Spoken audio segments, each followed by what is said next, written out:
What's up, TEDx? God, that was pitiful. Absolutely terrible. Good morning, TEDx. Good morning. There we go. That's a little bit better. So I'm going to get started. What is the information age? It's a question that we're going to continually come back to, and one that I'm going to begin to paint the picture today to explain, from my perspective, of course, what I think the information is and what it means to all of us. Before I get there, though, so when I was asked to do this for the first time and realized that I'm the lead speaker, my initial thought was, holy crap, I'm going to screw this thing up. But then I thought, you know what? First, that'll guarantee I never get asked again, so that's good, right? But the second part is the reality is data needs to lead the conversations. Data needs to be a part of everything that we discuss. Because data is going to lead innovation in America for the future, and it's going to be at the forefront of how we change how we do a lot of things. Two aspects that I'm going to discuss today is data for business, how it's used in businesses and how it makes them more efficient and better, which is really what I care about in my day life. But I also have a background in science and medicine, and data is going to change medicine forever, much like we've seen some of the big breakthroughs in the past. So it's going to change America. It's also going to change the globe. When we think about America, we think about made in America. That's the tagline I always like to refer back to, made in America. We got to get back to that. So when I think of made in America, I think of the 57 Chevy Bel Air. You know, you all, I'm sure, have thoughts of that same tagline. But that car screams, I was made in America. It was big, it was metal, it had a lot of muscle to it, it ran forever, and if it broke, you could work on it yourself. So those are some quintessential aspects that remind us of an era, right? So if we compare where we're at today, and we think back and compare to that era, we've become laggards in innovation. We've become laggards in quantitative science and thinking, and laggards in production. We no longer build and create things that are great. And we're seeing that in our economy, in our economic outcomes. So that's a concept that we're going to discuss today, and how data shifts the thinking and the thought process associated with that. So the question I like to often refer to and talk about with my friends and colleagues, it's an age-old question, the chicken or the egg. By show of hands, how many's used this in conversation? Everybody has. It becomes a filler, like when we don't know what to say next. Well, what came first, the chicken or the egg? The reality is, I always answer with, if the first time we ever observed this, we would have just had enough data, we would know definitively which one came first. They just didn't collect enough data. So I say that jokingly, but the reality is there's a lot of truth to that. This represents something we're going to discuss in just a few seconds, but it's X and Y variables. We have an X and a Y variable. They're related. We know that. So what we have today with data collection is really what changes everything. We can now begin to attach data variables around the variables that we care about, and to begin building more complex models to understand relationships that occur. The chicken and the egg is a simple linear model that could be expanded with more data collection. So this introduces my first discussion point, data in business. And the appropriate title for this, or category, would be the Industrial Revolution Part 2. So in the 1800s, we experienced an industrial revolution that changed business production forever. Changed how we operated, how we thought, how business leaders thought and used and leveraged resources. We are seeing that same catalyst today with data. It's changing and forcing companies to rethink how they operate, how they function within. So that same driver resulted in the 1800s a huge economic boom. So one of the themes you'll see today is I want to tie back our conversations to economic outcomes that we expect from the two categories. Just as the Industrial Revolution resulted in both local economic boom as well as global, we expect to see that as well. Data will drive American success through innovation. It will also drive economic success across the globe. So back to the X and the Y, the chicken and the egg. So today, our common statistical models, methods, analytical capabilities, it's actually pretty good at understanding relationships between variables. So I can define with significance that X has a very strong relationship with Y. What it's very difficult to do today, except we're getting better, is to say that X caused Y or Y caused X. Causality is a pesky issue in modeling data. And what you don't know is if X caused Y, if Y caused X, or if Z came in from the bottom and screwed the whole model up. So that is a problem that we can now begin to address. As I mentioned, we can attach variables around X and Y. You can begin to build an image and a model for X, an image and a model for Y, and look at all the relationships across all of them. Then you can begin attaching time to it and learn sequence and learn process and see flow. There's all kinds of new things we can do because data collection has become a commodity. It's an easy, cheap way now to collect data. Now we can begin asking more important questions. Just like Dorothy, for the very first time, stepped out of black and white into color when she went into Oz. That is the transformational shift that we're about to see. We can begin asking the critical question, not how do I collect data, but what do I do with it? What is the information age? So this brings our first discussion point, the business use case. You've got a business, very simple business. You have a customer that purchases a product. That is something that I hope every business in this country at least understands, that this customer bought a product, right? That's a simple data point. But what can we attach to that? With social media, with websites and the ability to collect public information and now public data sets available, you can begin asking brand new questions. First question I would ask, does this customer have any family members, coworkers, friends that I care about? Actually, our moderator today kicked it off with pushing you all to use social media and Twitter. The analytics you are going to generate out of this session is insane. We'll be able to see trends and patterns at an individual level. And that's related to the theme that I want to get to. So I can ask the question, does this customer have any relationships? Anybody that I should care about?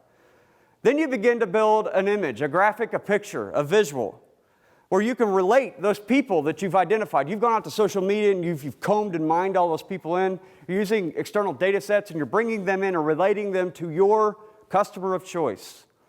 And now you can ask the question, do any of those people have my products or understand my company or care about my company? Now you can, again, mine those external data sets, bring them in internally, and begin to relate them to what you know about buying patterns inside of your company. So now you're building a map. You're building a map of customers and the people that might influence them. We call this an influence circle. The next piece of information really changes everything. It's sequence, it's timing. The next question that you can begin to ask with those products and with those extended people involved now in your circle: when did they like us? When did they care about us? When did they purchase our products? For the first time, we're starting to at least address causality. While we're not answering it statistically or empirically, we're addressing it. Every stats professor in the room or anyone with that background will tell you that correlation does not equal causality. I believe in that completely and trust that it's true. And everybody will also say the only true way to find causality is to observe it. What I'm proposing is that data, for the first time ever, really enables us to observe things that we're not physically there to see. This will become an important concept in my next discussion with medicine. But let's hit on that here. We now, for the first time, could create a process, a flow of how influence might have occurred. We can build a model that says family member 2 was the first ever to purchase this product. And sometime later, the customer that we started with then purchased the product, and then friend purchased the product. Now we've got a sequence of events. We've got a model for causality. We can begin questioning and building. So the best thing about all of this is that you've got a blueprint. You have the perfect blueprint for the perfect customer. The customer that's going to be your market maven and go out and sell your products for you.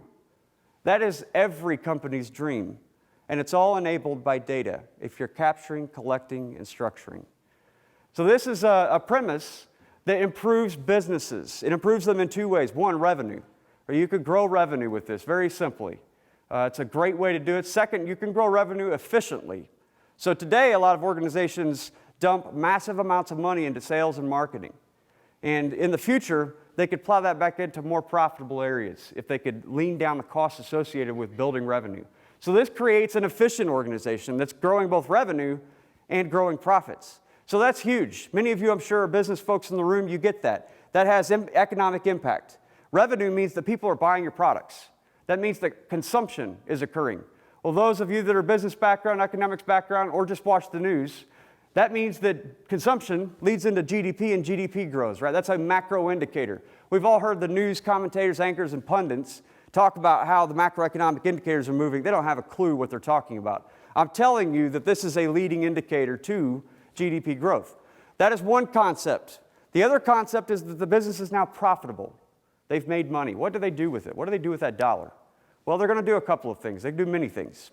They can invest in hire employees, they can buy capital equipment, they can buy software, they can extend service contracts. Additionally, they can go outside the company and invest in other companies, acquire other companies. So this is how the economic cycle occurs, and this is how economic booms are created if the trend is macro. It's very easy to see that this is a concept. We all here see data moving, growing. It's very obvious that data is a macro trend. Therefore, one can jump to the conclusion, a little nuance to Office Space there, we can jump to the conclusion that it will be a macro trend. This actually is a great segue to my next discussion, which is medicine. And this is really more of a learning passion, something that I enjoy to learn about. The two common denominators between data for business and medicine is data and economic impact. Both of them are hot topics, but they both have economic impact. So the title of this portion that I would provide is Personalized Medicine, the power of 4 simple letters. A, T, C, G, they're the building blocks of DNA. Many of you probably have a science background and understand this is relatively common in our high schools now. We learn this kind of science. What we don't learn is that we have turned ATCG into a very complex roadmap of the human genome that tells us how things function and work inside of the company. You remember, or inside the organism. You remember a few minutes ago I referenced the ability to see things without actually having to be there. That's an important concept that we're going to see again. Healthcare and medicine has become a hot topic. Anchors, politicians, senators, everybody's talking about it. The funny thing, again, is if you understand these quantitative and scientific methods behind them, you realize quickly these guys don't have the foggiest idea what they're talking about. And senators and politicians and news anchors talk all day long, not really sure or understand the unintended consequences of their words and of their actions. And in the case of our senators and congressmen, of no action, of course, right? So non-decision is the modus operandi. So just like we observed the industrial age of being a constant driver and changing how everything happened, we're going to see that same thing in medicine with data. Data will become the same thing that Fleming identified back in 1928 with penicillin. Penicillin was introduced at a time that the world needed it more than ever. 1928, just think about it. We were coming out of world wars, getting ready to go into another one. Illnesses, sicknesses rampant across the globe. There are all kinds of reasons why we needed it. I'm sure if Fleming had it all over to do again, he would want to say, yep, I planned on doing that. It was perfect timing. The market needed it. The demand was there. I thought, this is brilliant. This is when I'm going to release. The reality is, it was total accident. Most identifications, innovations, inventions are created through accident. And we've all heard that before, some of the greatest in history. So as the data is building, and we just mentioned that before, data is building, it's becoming a hot topic everywhere, we're getting better at collecting it. We're going to have the same opportunity in medicine to shift how we think about medicine. And the shift is going to be from macro to micro. Today, the standard procedure, you go to the physician, you present your symptoms. The physician, with all the training and experience they have, and it's extensive, and I'm thoroughly impressed with physicians. I admire them a great deal. They are able to go through their memory logs and say, you're presenting these symptoms. They overlay some empirical evidence and say, you're likely experiencing this. We often are barred, and physicians are often prevented from truly quantitatively analyzing and finding the root cause because of the current analytical methods. Well, if we think about shifting macro to micro, and we think about leveraging ATCG, we can now look at the cause and look at the symptom from a different perspective. One of the gaps we've always had in medicine and science is understanding how DNA replication occurs but then turns into proteins. That whole translation and folding process is a blind process. It's something we can't see. It's very difficult to understand how it works when we can't see it. That same causality issue pops up again and again. However, with the human genome being mapped, we have new capabilities. Now there is a possibility that monoclonal antibodies become engines that take instructions using the genome as the map to go to specific portions of your body using the data model of you to find root causes and fix them at the root. This is a new concept. I'm sure you have all heard personalized medicine before and how it's merging onto the markets. There are certain products out there today that are already leveraging this technology. But what I would like to propose is that this, again, is going to be an engine to drive innovation. Data is driving innovation through medicine. Some of the opportunities we think about, if we think about manufacturing organizations, pharmaceutical companies, and how they're built today, massive machines, huge plants, big workforces, all to create massive amounts of vials, syringes, and pills for big markets. Well, flip that on its head. What if you don't need big markets to fix problems? What if instead patient A comes in, you design a tailored therapy? This shifts the manufacturing concept from big to nimble. Small, very smart machines, just like the welding arms in automotive industry, where they're doing instructed, precise movements.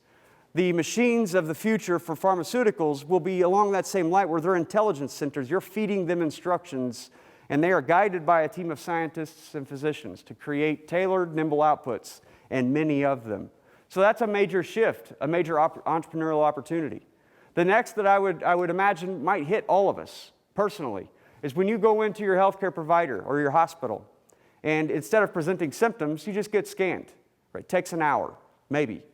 You get scanned, it pops out definitively, here's the root cause problem to this person's symptoms. This, in turn, is taken by the physician and the team of scientists that own it, and turn around within the hospital and input that tailored treatment into the intelligence center. And as a part of the hospital, they generate and build the treatment right there. So you now shifted the entire diagnostic process and treatment process down to a few hours or at most a few days, as opposed to months and years today. You think about that, that's massive. That is a massive shift. That's a transformation, real transformation. That has economic impact in so many ways we probably won't even be able to count it. But one of the most significant is the patient.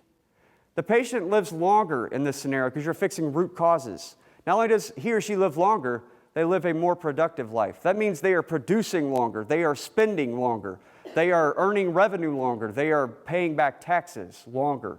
This increases our economic footprint. One of the common concerns with the economists today is the generational shift, the baby boom generation. How do we deal with the fact they're not spending as much as they used to spend? We might see in the future, as medicine gets better, as it being one of the engines of growth, that the tails between generations begins to blend more seamlessly. We might see a more stable economy as a result of this. So today I've discussed just a few concepts in medicine. And you ask, how is this all possible? How can we drive this growth? 4 simple letters cause this. A, T, C, G. They're data points. Now we're looking at combinations and relationships and using it as a map. We're building complex data models. The data model of you. That is valuable data that we'll be able to grow on and build on and use in our analytical methods in our approach to get from DNA to protein to organs to human beings. It's a great concept and one that is absolutely phenomenal and has huge economic outcomes. So today you might ask, how do I get involved with the information age? How do I be a part of this? Reality is you already are. You're either a data point or you're using data. So today there are 4 steps that I would challenge and charge each one of you, especially those students in the room. The first is to press the boundaries of your own learning ability. Take complicated classes, problem-solving, analytical, quantitative classes. I recommend for undergrads, look at organic chemistry, statistics, calculus, engineering courses. Press the boundaries of what you can learn and what you can do. The second thing I would recommend is that you mix principles. It's very important that if you're taking quantitative aspects, take a qualitative abstract class, take design, take art, because this is what enables us to take very complex ideas and share them with others. It is the sharing that creates innovation. The third, shift your own mental model. We all are brought up certain ways. We are brought up thinking the way that we do. You have to, on occasion, shift that and think differently to be an innovator. There are 2 books out there that I recommend. They're a little extreme and very tough to read, but if you can get through them, will change definitely the way you think about most things. The first book is a book called Anti-Fragile, and really changes statistical modeling and the concept of statistics all over. The second is the book Outliers. It's been out for a long time, but it thinks and teaches us to think differently about success and what it takes and what it means to really be successful. The fourth thing that I would charge everyone to do, get involved with your entrepreneurial community. In this area, we've got a great entrepreneurial community. There are 2, The Verge and Indiana Venture Club are 2 activities that go on every month around this area and have a great community associated with. You can get in there, get plugged in and see what's going on with innovation. So these are 4 steps that you can practically take and execute today. And I would challenge each of you to do that. So as I move to close this discussion, I go back to my question, this time with an answer. What is the information age? It's you. You are the information age. I just discussed two concepts. The most common theme between both of them is how we can analyze you individually and build models for you, and then begin relating you to other things and other objects and other aspects of data. So you are the information age, understanding and learning relationships in humans and how we function, how we grow, how we become healthy, how we become unhealthy. This is a simple question with a simple answer. I feel appropriate, the only way to really close the concepts that I believe in and what I've discussed today is an homage to the great Steve. An homage that says, what is the next generation? How are we going to raise the next generation? All Steve would say is that it's going to be insanely awesome. Thank you all for your time.